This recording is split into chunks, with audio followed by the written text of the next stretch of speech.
Hello everyone, today by popular demand we are looking at the Tamiya Nismo R34 GTR Z-Tune.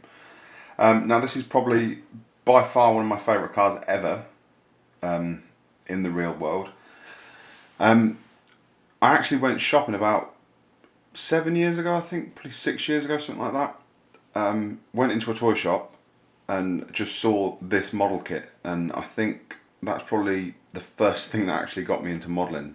I bought some paint and whatnot, and did give it a try all those years ago, but sort of failed miserably. So I've stripped the paint, and I will crack on with it.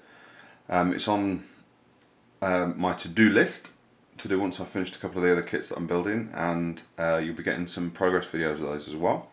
Right, let's crack on with the unboxing. Instructions, there is a link in the description, guys, if you want to go and take a look at the instructions just to see exactly how it all goes together. Now you do get spare parts. You get the standard R34 wheels, and then you get the headlight backings, wing mirrors, and the rear light backings as well. That's the fitment on those as well, but again they're just spare parts, the wheels anyway. Right, I'll show you the actual wheels that you will be using. Look at those. Gorgeous or what? I actually quite like the bare plastic look to them, sort of like a satin black look, but we will see. And they're all the same width. Now, let's show you the body. Completely untouched. And there it is. I mean, the detail on this is absolutely brilliant. If you've seen the Aoshima Nismo one, you'll notice that you have to put the rear bumper on, the Nismo bits at the bottom as well. And you don't actually get the holes like you do on this Tamiya kit for the spoiler. That is a nice touch, I like that. Everything is on there ready to rock and roll apart from the front bumper. And there you go. I adore these cars, I think they're absolutely amazing. They're really gorgeous, and I like how the actual bumper glues there, not just tiny little tabs like you do get on other kits. Now, let me get the bumper out for you, because you get two bumpers in this. You get the standard R34 one, which is quite cool. You could use that on another project actually, and your Z-Tune bumper. And there it is, mocked up for you guys. There's a little bit on there that I just need to take off. But you know, I haven't touched this kit for years, so when it comes down to it, I'll crack on with it. But there you have it. The actual vents in the side of the bumper are open, unlike the Aoshima kit as well. Very, very nicely moulded indeed. Now onto the chassis. Unfortunately, the one downfall with this kit is it doesn't come with the engine. The R32 road car and race cars come with full RB26 engines, but I mean this would have been the icing on the cake if this had come with an engine, but you can convert it, it's not a problem. There is the chassis, which is now starting to look like a sort of a Fujimi or Aoshima kit with it all moulded in. It is a shame, it really is, but you know, it's not that difficult to stick an engine in there and do it all properly. There we go.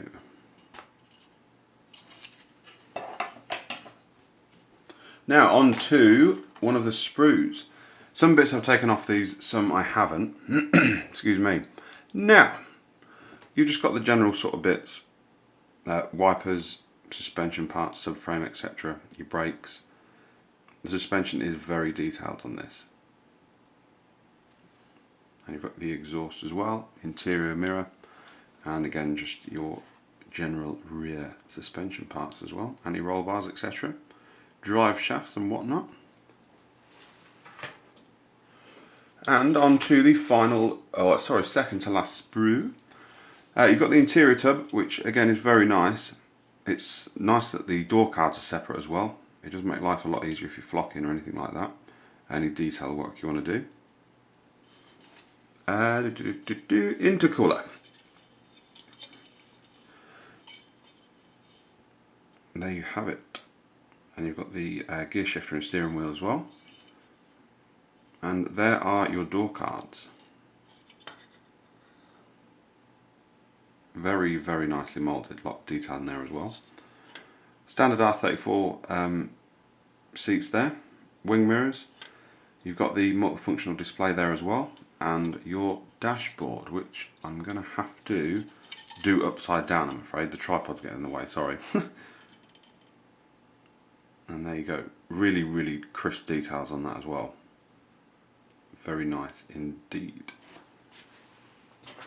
And on to the final sprue now, which is basically the Nismo dress-up kit from Tamiya. You've got the oil coolers there, an exhaust, and the uprated brakes and steering wheel. You can actually buy this set separately, and I have got it, but basically you get this.